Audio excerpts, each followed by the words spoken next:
Abadi nan jaya? Wah, lebih kepada abadi nan jelek dong.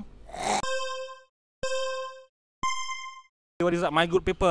Okay, aku dah menonton filem Abadi Nan Jaya. Ataupun kalau korang search di Netflix, tajuk dia dalam orang putih adalah The Elixir. Apalah zombie, jamu. Kau tengok zombie kapal pisang, steady je. Jadi zombie sebab rendang kedai makan Pak Menawai. Dia punya rendang, brother. Macam kalau brother rendang kering, lepas tu pulut kuning, lepas tu kasih can.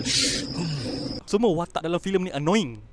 Watak-watak semua bodoh-bodoh. Macam kau nak tunjukkan, memanglah banyak watak bodoh dalam filem seram, filem zombie ke apa kan. Tapi dalam ni macam bodohnya semua. Tak ada.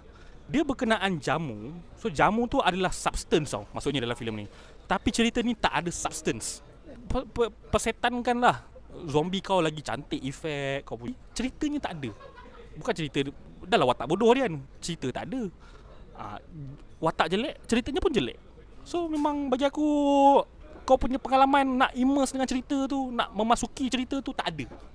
Kurang bagi aku. Pun zombie dia tu orang kata macam nampak cantik, make up apa semua kan, tapi bising. Serabut bila bising. Lah, chill-chill lah. Kau zombie apa Asia Tenggara kot. Bersopan santun lah sikit kan. Bagi aku boleh bagi rating sebanyak 4/10 bintang. Zombie kapal pisang tetap tergeprek